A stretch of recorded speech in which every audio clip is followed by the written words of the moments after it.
Hi friends, this is my discussion post for Module 4 in response to what would you recommend? Oh, that's backwards. What are the key issues that contribute to intergenerational conflict in social welfare policies and programs? What would you recommend as social welfare policy or program response to issues?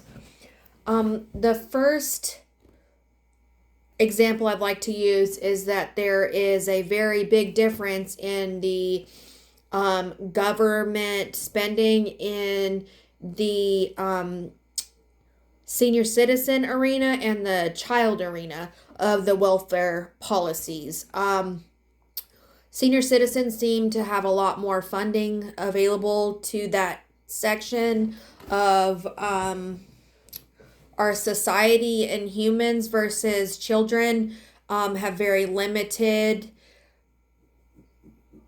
funding, and most of it is out of radial welfare policy.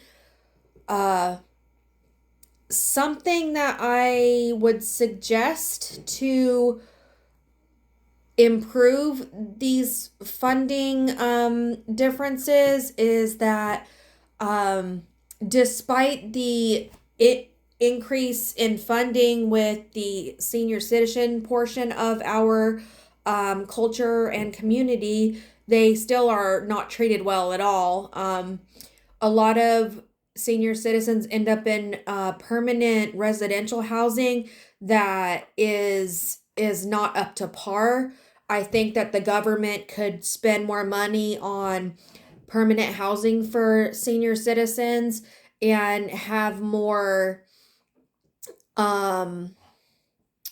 policies and procedures set in place so that there is not senior citizen neglect or abuse in those homes.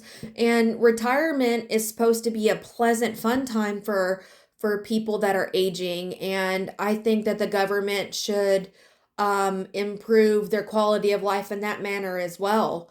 As far as children go, I think that finding more permanent solutions for children that live in poverty, and that really it needs to also focus on the guardian or parent that is in charge of that child. Have more, again, policies and procedures and guidelines set in place for government houses and entities. That would really improve a lot of the poverty, because impoverished communities have a lot of crime and drugs because the community is so limited on the funds that they receive, and that just goes from generation to generation, and that also impacts the generational sandwich too, that people living off the government do become dependent on the government, but are so limited to what they can do that they end up taking care of the older part of their family and the younger part, and that just causes more undue stress. And in the text it says that that causes a lot of issues with their jobs. So that's my recommendation and my discussion post. Thanks.